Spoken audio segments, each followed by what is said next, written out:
Let's go, girls. Come on. From New York City to Los Angeles, Powered Up with Beck and Franklin is giving women of all ages permission to live the life they've always dreamed of. Why live in black and white when you can choose the brilliance of 3D and Technicolor? Each week, Sandra, Beck, and Linda Franklin and their high-powered guests will be here to cheer you on, to share their challenges, their successes, and what they've learned along the way.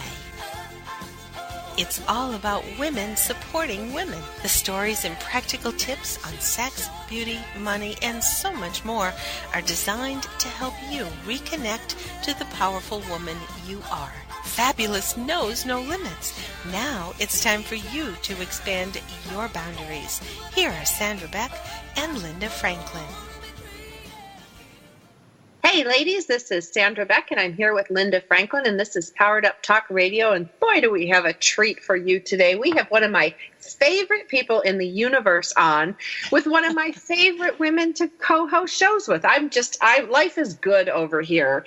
And even amidst all this change, we talk a lot about change and how change happens. And Linda's in New York. I'm in Los Angeles. Geraldine is in Australia.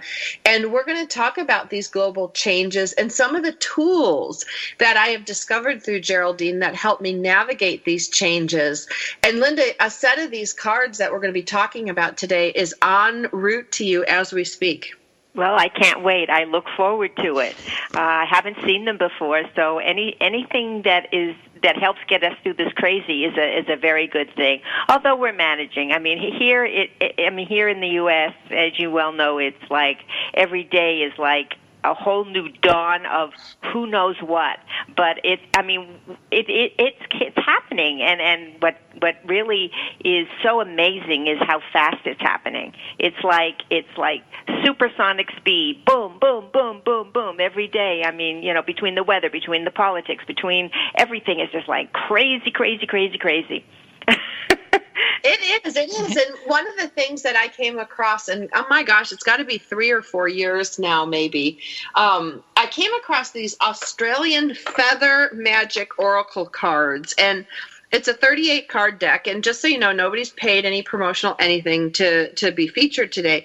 But I got a hold of a set of these cards, and I love them. I love them so much that I got a second set so that I could have one in my office and one in my home.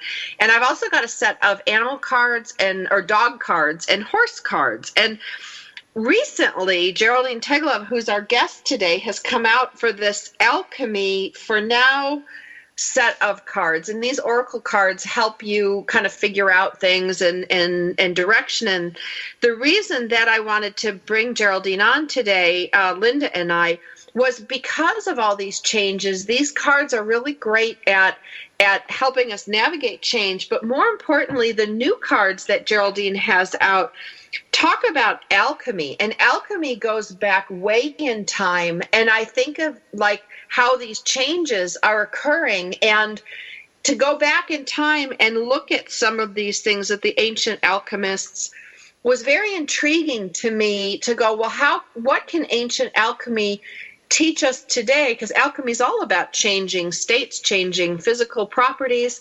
What could that teach us about change today? So without further ado, Sandra, why don't you just tell us what you believe alchemy is? I mean, to me, when you say alchemy back, I guess it's sort of like the mystics in King Arthur's time and everything that they could sort of see the future.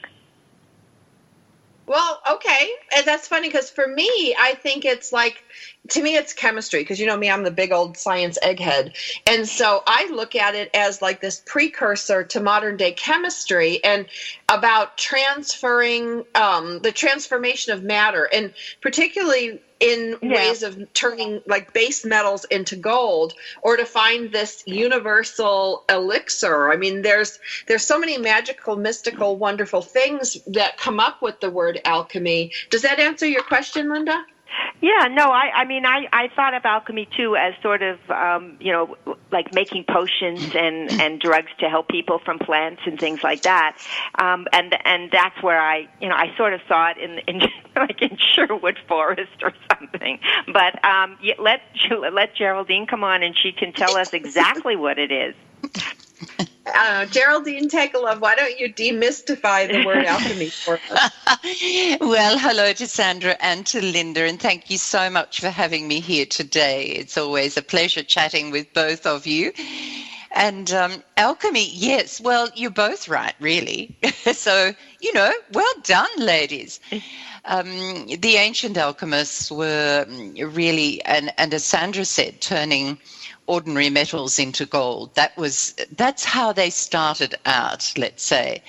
And as Linda described, making solutions and potions and all of that sort of thing, there is a bit of kind of mysticism around the ancient alchemist. And that's fair enough, because I remember the last workshop I ran on alchemy, and one lady came in and she said, I don't really know why I'm here, but my daughter said, oh, Mum, should you be going to that? Because isn't that all about, kind of spells and potions and things? And I just had to laugh, because there is just so much more to alchemy than what people imagine. And so alchemy is really about the art of transformation. And I guess if I could just, in simple terms, the alchemists who actually finally found the secret to turning metal into gold were those that also discovered that the only way that could happen was by them actually transforming themselves from within. And the 7-step process that they went through in their laboratory with their metals or with their solutions and whatever, they had to follow the same 7-step process spiritually within themselves. And they were the ones who finally were, found the secret or worked out how to do this. Now, is this different than sacred geometry? Like, did that come about at the same time? Or are they two big different disciplines? That was one of the questions that was asked about today's topic. Well, I guess, Sandra, one's in alignment with the other. Sacred geometry is kind of a different study. The alchemy was all about the 7 amazing principles that the alchemists followed, and these were discovered on what was called the Emerald Tablet, which were handed down from, Hermes, who was the father of alchemy. And these 7 principles were the principles that every alchemist followed within their personal life or their spiritual life to create the transformation that they needed to go through on a personal level before they could really bring about the making of the Philosopher's Stone. And we've all heard of the Philosopher's Stone. If you've read Harry Potter or watched any of his movies, But I loved when Linda mentioned, out in the forest with the wizards and Merlin, of course, and Merlin and the King Arthur as a boy. And there is a fabulous, fabulous book called The Way of the Wizard by Deepak Chopra. And that book talks all about the lessons that Merlin taught young King Arthur in the forest and when they lived in the cave, and his, the Arthur's upbringing out in the forest. So that is a fabulous book to read if you want to look a little at alchemy. Geraldine, can you kind of give us like a little condensed, and then we'll go into it further as we go on into the show, what the 7 steps were to this spiritual transformation? I certainly can, Linda. And each of these, if you could just imagine, if you took yourself back in time and imagined the alchemist in his laboratory, which is not quite, like a modern day laboratory, but the laboratory was kind of divided in half, and down one side he would have his big furnace, or she would. There were women alchemists too. They had a big furnace that they worked with, of course, and then they had all their solutions, and they had their beakers, and Sandra, you know all about that stuff, you know the scientific side of it. And then on the other side of their laboratory, they had their meditation chamber. And they had all the signs and symbols of alchemy, which you'll find on the alchemy cards. And they meditated on those, depending on what step they were at within the, the alchemical transformation. And I'll just give you a quick rundown. The first step was called calcination. And from, a scientific point of view, that's when they kind of burnt everything off that wasn't needed within whatever solution they were working with or metal they were working with. But calcination in their spiritual world was saying goodbye to the ego and all the stuff that goes on in the mind. And then they went through, the second step was dissolution. And this, of course, was when they took the white powdery stuff that they got at the end of calcination, and they mixed that with water. And of course, on the spiritual side, that was all about exploring their emotions and really going deep into the negative emotions that they needed to look at, the ones that they were feeling on a daily basis. The third step was separation.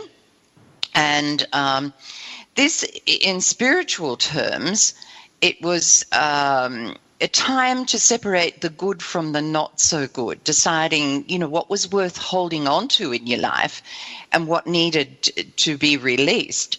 And each step took the solution or took their own spiritual life and sifted out what was no longer needed.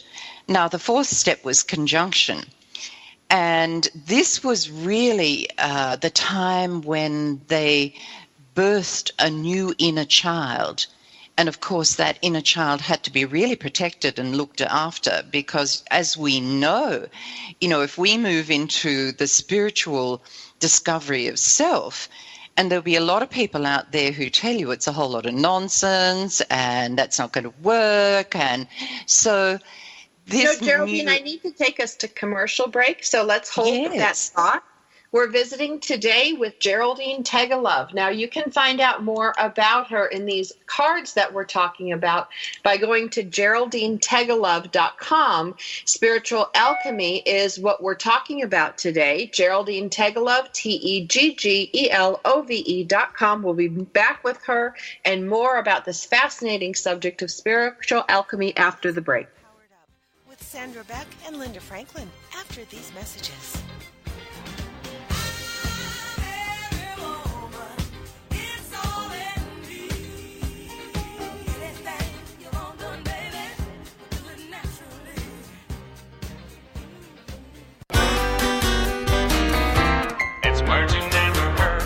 Mike McMillan from Ontario, Canada, was driving to a meeting when he saw what looked like a can of cola moving around on the side of the road. Curious, he stopped to investigate and discovered a skunk had gotten its head stuck in a soda can. After a moment of abulia, or indecision, he decided to try and save the potentially woofy animal. Woofy is another word for smelly. He grabbed the can and engaged in dang swang, or a cooperative tug of war with the skunk, all the while hoping he wouldn't get sprayed. Finally, the skunk managed to pop its head out of the can and land safely on the ground. After a brief stare down, the skunk turned and ran into the woods. What's another word for running away in fright? Funkify. It's words you never heard. I'm Carolyn Davidson, and you can have fun challenging your words you never heard vocabulary with my free app, Too Funny for Word. If you could live your life truly standing in a place of peace, joy, and abundance, wouldn't that make your heart soar? Now you can, with Lessons in Joyful Living, with your host, Kimberly Rinaldi, Mondays at noon Central. Kimberly Rinaldi, having created a highly successful coaching practice, now teaches lessons in joyful living. She believes in empowering others and that through it, you have the ability to break through any and all barriers, thus allowing you to reach your greatest potential and joyfully step into your life's purpose. What used to take weeks, months, or even years, she can now teach you in a matter of hours with her programs. For more on Kim and her show, go to her website, KimberlyRinaldi.com. That's RINALDI.com. Then join us for Lessons in Joyful Living with your host, Kimberly Rinaldi.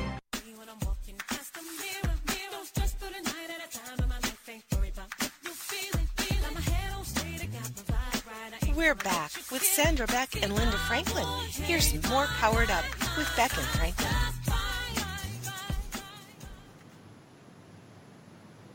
Hey ladies, this is Sandra Beck and I'm here with Linda Franklin, and our wonderful guest today is Geraldine Teggelove. You can find more about her at GeraldineTeggelove.com, and the topic of today is spiritual alchemy. And we were working our way through these Alchemy for Now cards that I have a set of that I really dig. I think they're so much fun and they're so enlightening. And we were talking about the 7-step process that the ancient alchemists went in turning base metal into gold, and how that can be taking our base instincts, our base lifestyle, our base everything, and turn it into the life that we've always dreamed of. So, Geraldine, I had cut you off before the break. We had gone through the first 4 steps. Tell us more about the next 3 steps.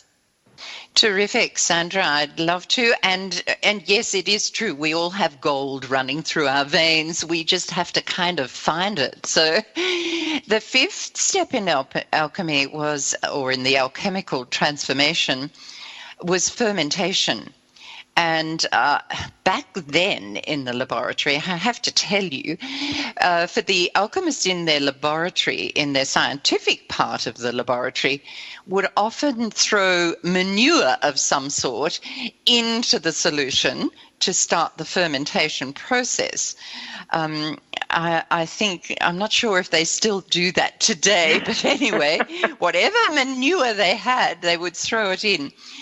But fermentation in their personal world and in their spiritual life was all about becoming the co-creator. So this was acknowledging that there is a higher power working with us within the universe. And they knew that if they cooperated with this higher power, that amazing things could happen in their lives. Now, the 6th step was called distillation. And remember, once again, in their laboratory, scientifically, they were distilling this final solution that they had, still taking out anything that might hold it back from creating that beautiful philosopher's stone. By the way, just as a little aside, the philosopher's stone was kind of a red color, a very powdery sort of stone. And, you know, 1 drop of that was the elixir to life. And 1 drop of that into their solutions did turn the ordinary metals into gold. And 1 drop of that in a solution that they ingested gave them complete health and well-being. So it wasn't any wonder that they were trying to create this philosopher's stone. But distillation was that final step in stretching and growing themselves. And they did that through daily meditation, and they became the sacred observer in their life and were constantly moving into that higher consciousness. And then the final step was called coagulation. And this was when, I guess, they created this stone, and in their spiritual life, it was like the phoenix rising. And so, they had this wonderful wisdom within them, and I might say a wonderful humility. And I think the biggest lesson was for the alchemist was to learn the worth and the worthlessness of things. And what do I mean by that? Well, those who actually created the philosopher's stone had the wisdom and the understanding that you didn't kind of share this with the world. You know, you didn't sell it to the highest bidder, because this was a sacred journey within. And if you weren't prepared to go through that, then you really didn't know how to use the Philosopher's Stone for the good of humanity. And so most of them, if they did create the Philosopher's Stone, they destroyed it because they knew how much damage it could do if it got into the wrong hands. Does that make sense? So, okay. So we go through these 7 steps, and I get what happens if the stone falls into the wrong hands. You have to destroy it. But we have the power within us to learn some of these techniques, if you will, or to apply these principles to our life to kind of make our own sorcerer's stone in our own life. Most definitely, Sandra. We all have the power within us to find that hidden gold, the gold that's within us, and use that, in whatever way we want to create a beautiful reality for ourselves. So it's going through these 7 steps at a spiritual level that we can create our outer reality in the most wonderful ways. Well, now that we know, what the 7 steps are, can you kind of explain how the cards work that you've come out with and how they help us in our daily lives? Certainly, Linda. The cards they're called transformational cards. And just a little bit of background on them. The cards are quite different to your average cards. These cards have all the old symbols on them. Because I have to go back a step here, Linda, and just explain that in ancient times, and perhaps even more so in medieval times, if you were let me explain this. Originally, the pharaohs or the kings or whoever would employ alchemists to, of course, turn ordinary metals into gold because they wanted the wealth and the power and everything else. But then the alchemists going into medieval times, when the churches began to gain power and, of course, didn't want to give that power to the masses, alchemists really spoke out against what the churches were teaching. And so they either ended up on the fire themselves, were burnt at the stake, or were stoned, or whatever happened to them. They were killed off, I guess. So it wasn't really safe to say that you were an alchemist. Now, because of this, they created their own special language.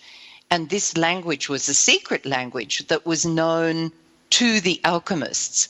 So they could discuss what they were doing and what step they were up to or processes they were going through by using these particular symbols. And these are the symbols that you'll find on the cards.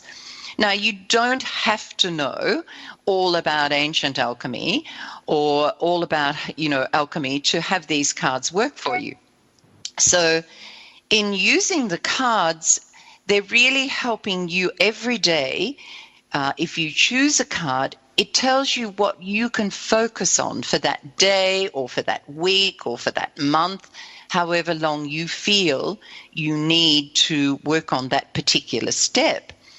And you meditate on it, on the symbol, and that helps you to connect to that step and really begins to change your life internally. Now, of course, the little guidebook that comes with it will help you to understand the message that's on each card and what you're working with. And it gives you very little practical points, too, to focus on as the alchemist. Because we're all alchemists. We're all transforming our own lives. And it's in our hands to do that. We don't have to go to somebody to transform our lives. It's all about us taking control. So do you have to be in a very quiet place or meditate on what you want to ask the cards before you work with them? Well, Linda, I always suggest that people get quiet and find a little space for themselves. Now you can take them in your pocket and go out in the garden or go for a walk out somewhere by, wherever your favorite nature walk is, or you can just do it at home and just create that little space. Try and take a deep breath before you start. And always remember that you use your non-dominant hand when you choose a card. Why do you do this?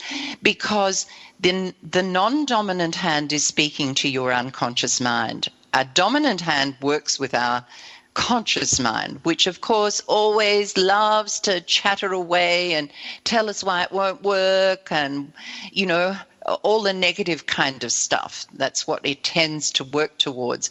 Whereas the unconscious mind is the part of you that knows the truth and not necessarily what you want to hear, but the unconscious mind will tell you what you need to hear. So by choosing a card, the unconscious mind is saying, righto, girl, today we need you to focus on this particular thing. Does that help?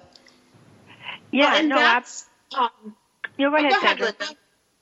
No, I was just, do you have a personal story, maybe we'll have to do it after the break, of someone who used the cards and it made like a really big difference in their life, or something that was happening in their life and how it really directed them? I love to hear personal stories of something that we can all relate to. I certainly can, Linda. It might take a little longer than the time that we have before the break. Yes, I think. Go ahead, Sandra. You take us to break. Yeah, in the meantime, Geraldine, we've got about a minute. Can you talk about the different cards you've created in your business? Because they're really neat. Well, each deck has a different kind of, it depends on what you're going to connect to. Now, I know there are heaps of ladies out there who love feathers and pick them up and look at them. So the feather cards are oracle cards. The dog cards, if you love dogs and the energy that they have, unconditional love and all those sorts of things, you'll love the dog cards. Horse cards are about empowering people, because that's what the horse energy is about, freedom and power. So you'll love those. And these alchemy cards are really tuned in to helping you to create that transformation that you really longing to create within your life. So each of them, although they work towards the same end, they have a slightly different energy around them. Does that help? They do, because I have all of them. I'm like the Geraldine Teggelove junkie. So you're going to want to get the whole set, because they really do work in different ways. Even though you get kind of the same things at the end, they go about it differently. So we'll be back again with Geraldine Teggelove after the break. We've got lots more Powered Up with Sandra Beck and Linda Franklin after these messages. This is for all you girls about 42. Tossing pennies into the fountain of youth. If you're ready for a big change in your work, your career, your happiness, your life, it's time for the $1 Million Mindset with Marla Tabaka. Monday afternoons at 2, 1 Central on TogiNet.com. Marla believes that with the right mindset, anything is possible. Join us as successful life coach Marla Tabaka inspires you and her clients to explore, discover, and live your dreams by developing what she calls the $1 Million Mindset. Marla will inspire you to take action on your dreams and reveal secrets to success that will help you realize your own unique power. Tune into the $1 Million Mindset for heartwarming stories with Marla Tabaka. Learn tips and tricks to building a successful business and unlock the secrets to creating a happier, more balanced life through abundant thinking and attraction power. For more information on the $1 Million Mindset, go to our website, marlatabaka.com. That's MarlaTabaka.com. It's the $1 Million Mindset with Marla Tabaka. Monday afternoons at 2, 1 p.m. Central on TogiNet.com. It's words you never heard. Gifts may gladden girls, but they seem to burden guys. That's what a recent study by Live Science says. Women respond with happy gratitude when they receive a present, but when a man unwraps a gift, he immediately feels a sense of obligation to the giver. Even those women who really don't like getting presents are pretty good at faking a smile. What do you call a person who fakes a smile? An exedesiast. According to psychologists, men tend to keep mental notes of what they got from whom and check it against their own generosity. Women, on the other hand, take gift-giving much less seriously. I guess ever since Eve gave Adam the apple, there's been trouble between sexes about gifts. Have you ever unwrapped a G-Food jet? That's another name for any gift you'd just rather put in the garbage. It's Merging Never Heard. I'm Carolyn Davidson, and you can have fun challenging your words you never heard vocabulary with my free app, Too Funny for Words.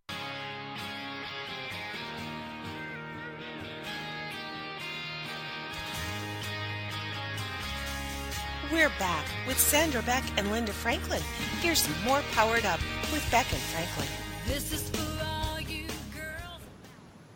Hey, ladies, this is Sandra, and I'm here with Linda Franklin, and we're visiting with Geraldine Teggelove, and you can find out more about her and her cards at GeraldineTeggelove.com. And I know it sounds like I'm the pitch person today for these cards, but I really do use them, and they really are amazing. I have to tell you, like, my favorite ones are these feather magic cards. They're like my old favorite, pack, and I keep getting this focus card when I'm being and feeling unfocused and like kind of undirected, Geraldine. And, there's only like, I don't know, what are there, 40 cards or something like that in the deck? 38 cards in this deck. So the mathematician in me, and this is, Linda, where I start getting all nerdy, nerd alert. I actually took a journal and I tracked the 3 cards that I'd pull each night before I go to bed, and I would focus on them, funnily enough. And the blue focus card came up, and it was a statistical improbability that I could get this 4 or 5 times a week. And when I settled down and focused on building my media business, which I was struggling with, it went away. Well, I was very unfocused the last week or so and kind of wandering around in my head going, what do I do now? And sure enough, during the radio show, I open up that box. Sitting right on top like a merry little sentinel is the focus card. And it's amazing how accurate they can be at reflecting what's going on with me and that I don't even notice. They work every time, Sandra. And people say to me, how do you know? And as it's not me that knows. Yes, I created the cards, but it's the fact that you are setting that intention to choose a card that will help you for that moment or that day or whatever. And once you choose with your non-dominant hand, you're taking the mind out of it, of what you really want to hear. I mean, we all want to choose the success card or the prosperity card or whatever card every day. Or, finding love, happily ever after, those sorts of cards. But the unconscious mind knows what you need. So it's you that's doing it, Sandra. It's not anybody else. It's not the cards. The cards are just a little tool to assist you. So if you felt confident within yourself, you could, and you'd practice this for quite some time, you could actually just turn off the conscious mind and say, right, I'm speaking to the unconscious part of me. What do I need today? What do I need to hear today? And, the message would come through and you would grab hold of that and run with it. The problem is, for most of us, our little chattering mind gets in the way. So to have a deck of cards or something is a wonderful tool that we can use to take out the mind and just work with what we need, not necessarily what we want to hear. So, Sandra, when you keep, in the last couple of weeks, you said you were kind of unfocused and you kept pulling out the focus card. So what did you do in your life to refocus when you kept getting that card? It wasn't a surprise to you, right? It wasn't. It wasn't. It was like, oh, you're right. That was the surprise part. And then I just needed to sit quietly. And this is where I think these cards work really well with like meditation and being quiet. Like I like to use them in my bathroom at night because it's the only place that my kids and my dad don't come in and bug me like after hours, unless they're sick. But I can be in there quiet and private. And so I pull my cards and I just put them right on the edge of my bathtub. I pull my cards and then I look at them and think, okay, what are you telling me? What do I need? I ask myself, like, what is it I need to know today so that I can do my best tomorrow or something like that in my head. I pull the cards and I get the focus focus. I'm like, oh, focus. Okay, what do I need to focus on? And then I just shut my eyes and listen. And it's like, you need to focus on your business. You're not paying attention enough to your business. It'll give me really clear directions if I just shut up. And so, but I need to be quiet to do that. And I can't do it while watching TV or working out or handling the kids. And you don't need a long time. I think the whole process for me takes about 2 minutes. It's not a big deal, but it is a big deal in identifying where I need to adjust. It's kind of a thing where you can run, but you can't hide, because the cards are always going to pull you back. Yeah. I love that, Linda. That's right. And just and please try not to take them for a swim, as I did with my iPhone a couple of weeks ago. I wanted to listen to something in the bathtub, and guess what? The iPhone dropped right into the bathtub. So focus on not getting your cards having a swim in there with you. That'd be really getting into the emotional side of things, wouldn't it? Oh, most definitely. And Sandra and Linda, because Linda, before the break, you asked me about, a personal story. And yes, I know with these cards, and understand too that I work with these cards for at least 12 months to 2 years before I actually publish them, because I want to make sure that they do work with real people in real time before I kind of put them out into the world. And one day I was working with this particular lady, and I said to her, so would you mind, we're going to use my alchemy cards today. I like to run these on people. And she said, no, I'd love to. And she chose the card that came out immediately was the second step, which is all about the emotional side of things. And she sat just staring at it for a little while. I mean, when I say a little while, it would have been an unusually quiet time of about 20 seconds, I suppose. But when there's that pause. And suddenly she just burst into tears. And I said, okay, can you tell me what's going on within you? And she said, I don't know, but there's something in this card that all the emotional stuff is just rising to the surface. And I know I haven't dealt with it yet. And I know there's a lot of stuff there that I've been pushing way down under. But it just seems like that it's coming up at this moment.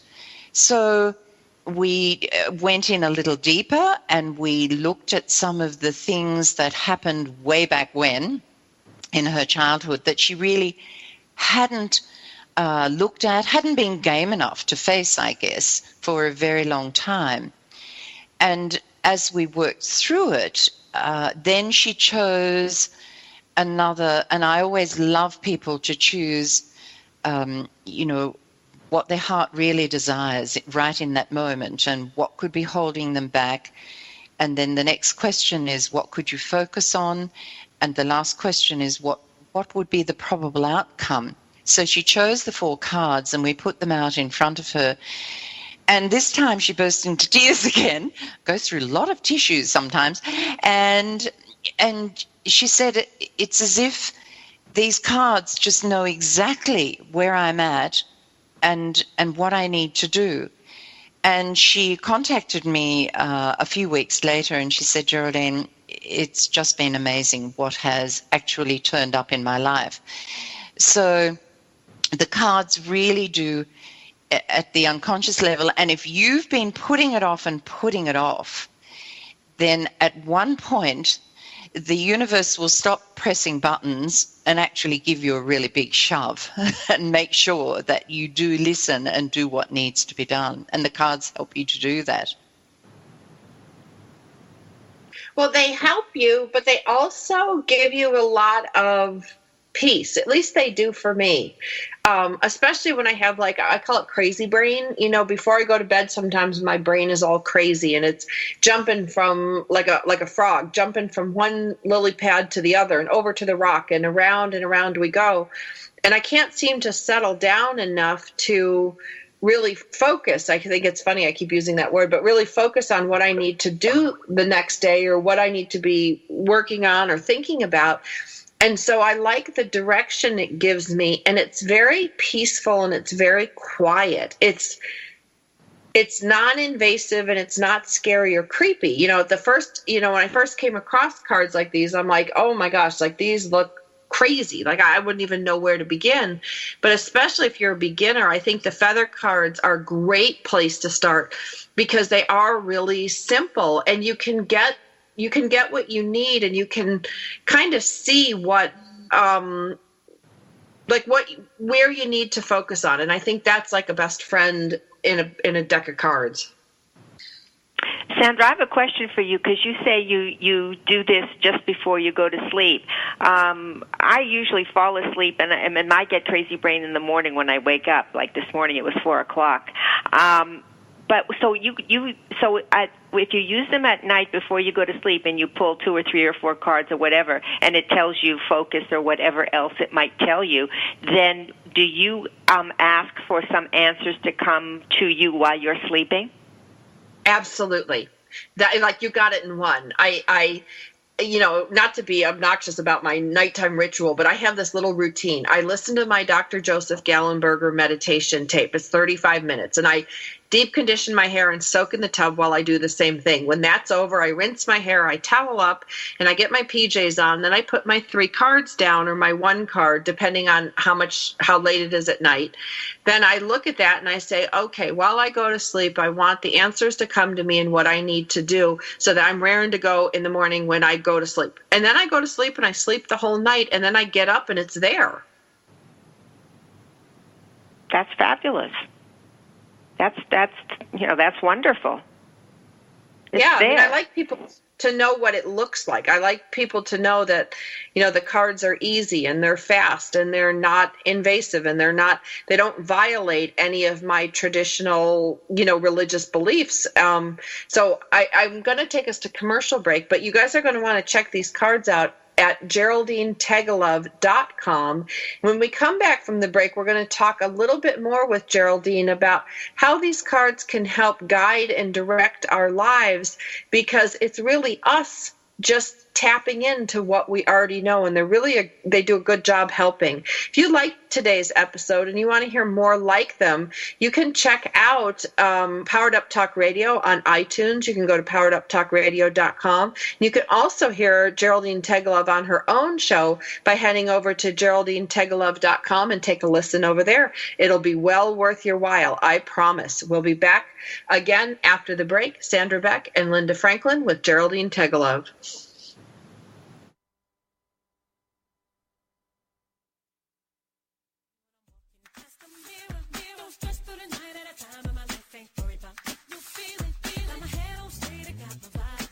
We've got lots more Powered Up with Sandra Beck and Linda Franklin after these messages.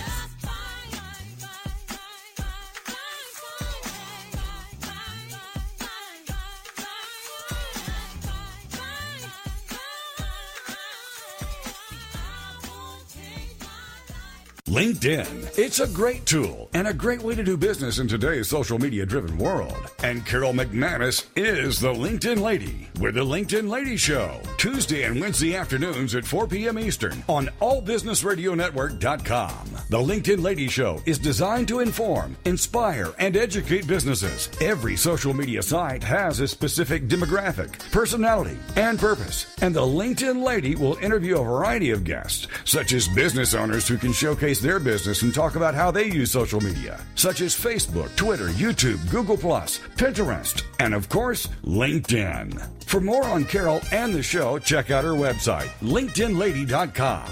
As trends change and new applications become available, the LinkedIn Lady Show will bring that information to you in an easy-to-use, fun, and engaging way. Every Tuesday and Wednesday afternoons at 4 p.m. Eastern, it's the LinkedIn Lady Show with Carol McManus on allbusinessradionetwork.com. It's words you never heard. A new study finds the happiest couples sleep the closest together, as in less than an inch apart. A survey of 1,000 couples found that 86% of those who kept such close perimeters reported they were satisfied with their relationship. Only 66% of couples who slept 30 inches apart or more reported being completely happy in their marriage. What's the word for getting up on the wrong side of the bed? Metutalipia. Another predictor of relationship happiness is touch. While 94% of couples who made physical contact throughout the night reported a happy relationship, just 68% of couples who kept their distance did the same. What's the word for the semi-conscious state between sleep and wakefulness? Hypnopompic. It's words you never heard. I'm Carolyn Davidson, and you can have fun challenging your words you never heard vocabulary with my free app, Too Funny for Words.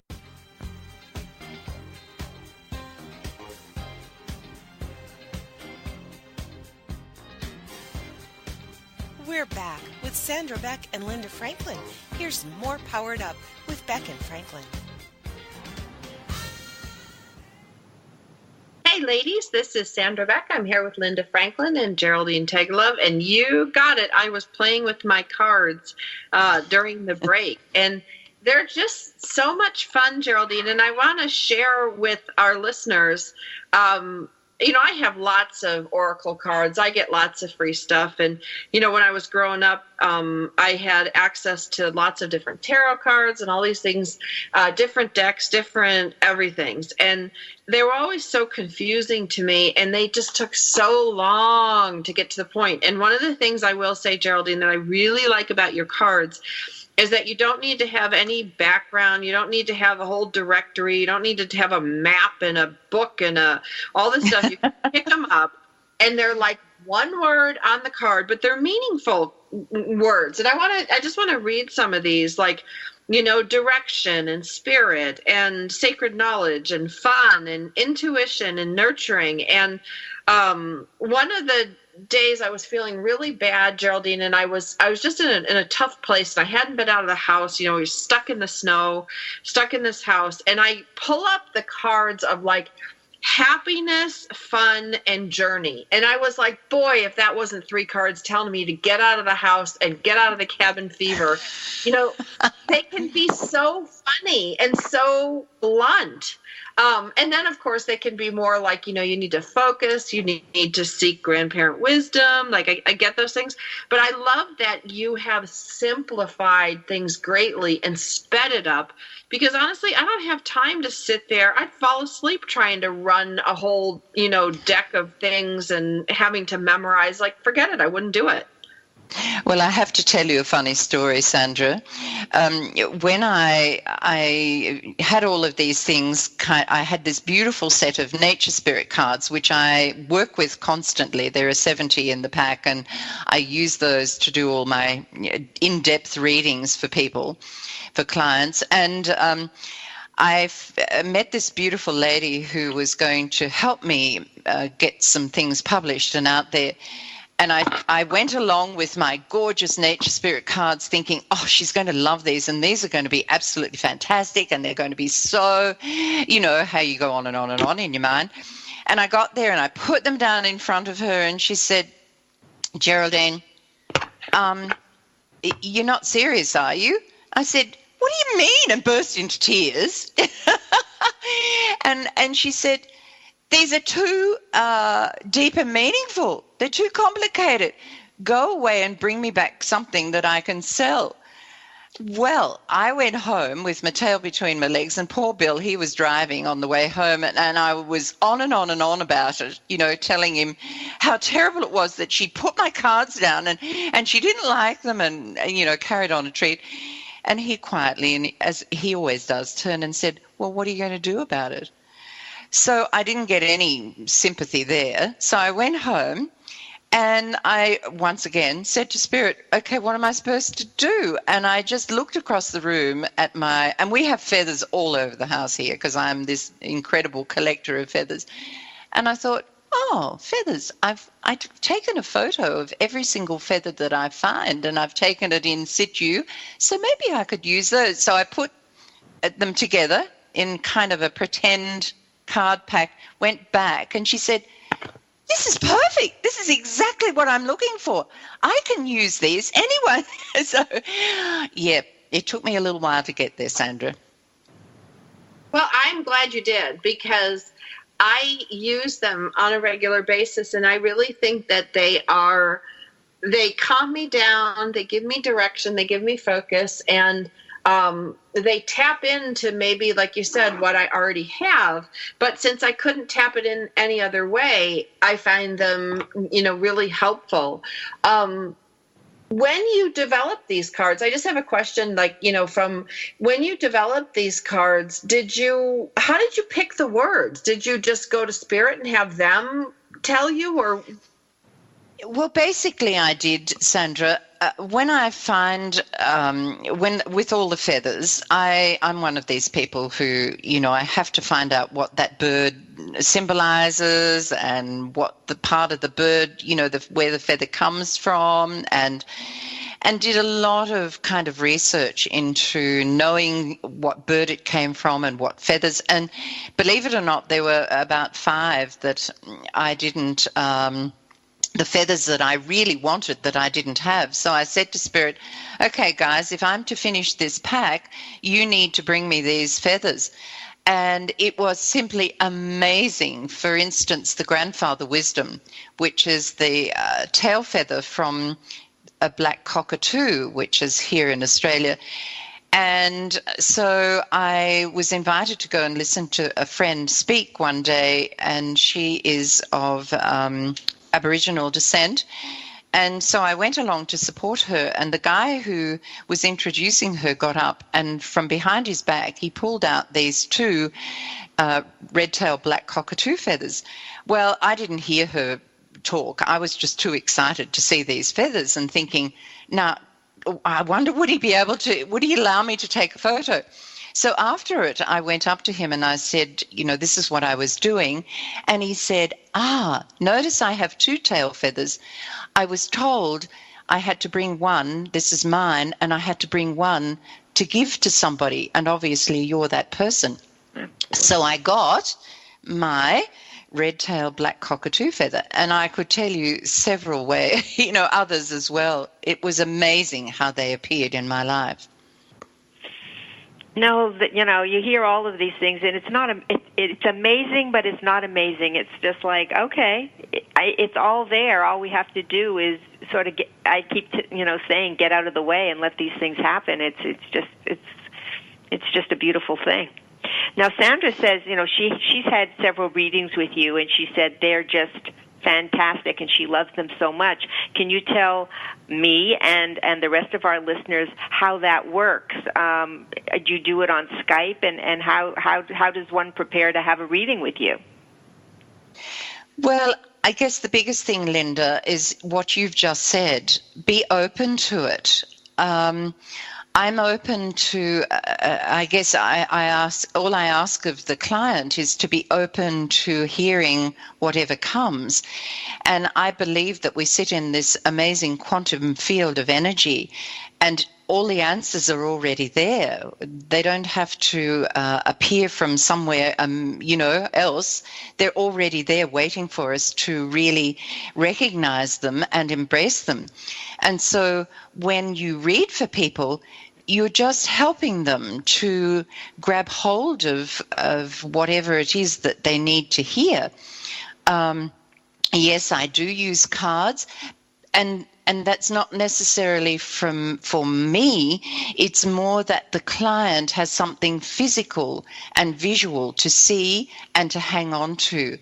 So I do these readings either face-to-face or, one-on-one, or I do them via Skype, however it best suits the person. And obviously, if they're on the other side of the world, we have to do it via Skype.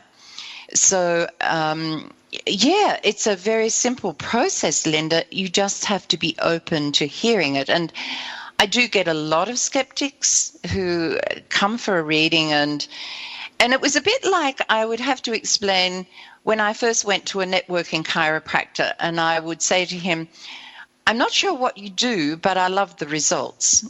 And so I would walk out of there feeling amazing. And, I love to assure people too that I only work with positive things, positive messages, positive outcomes. And it's my suggestion, if you go for a reading and somebody tells you a whole lot of negative stuff, just disregard it and don't go back. Because the problem is the mind holds on to what you hear, and it works on it and it works on it until you work yourself into a frenzy. We need to empower people through readings to give them positive feedback. Certainly tell them what they need to work on within their lives, but help them to see that there are always beautiful, positive outcomes. No, I like that. I think a lot of people are afraid to go because they're going to hear something they don't want to hear, a death, a sickness, or something like that. But if you're telling them the positives and the things that they can do as well, I mean, that's like a win-win situation, I think. Well, I think it's important that a reading connects to their spiritual self, and it's empowering them to know, okay, this is where I'm at, and this is what I can do to move to where I want to go, and also give them an idea of the outcome.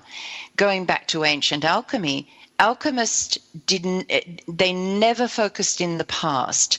They lived what they call backwards in time. So they focused on their future today.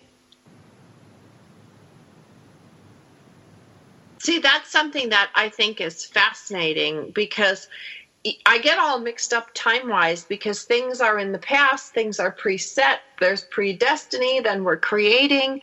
It's a lot, and you can get turned around quite quickly.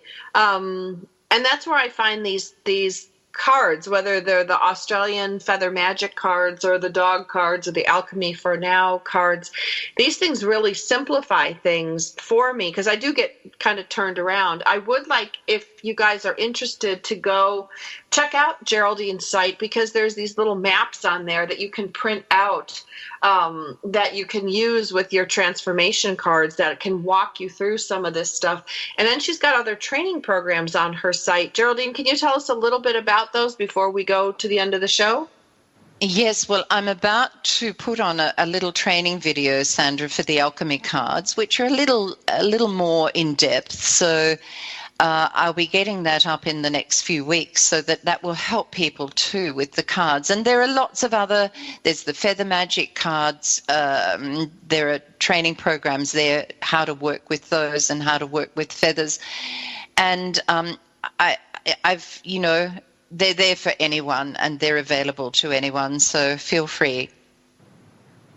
Okay, Geraldine Teggelove, there you have it. Get your cards and enjoy them like I am, and have them, bring the focus card up again and again until you finally figure out how to focus and what to focus on. Then they will give you a break. So you're going to enjoy them a lot. This is Sandra Beck and Linda Franklin of Powered Up Talk Radio. You can find us on iTunes, and we'll be back again next week.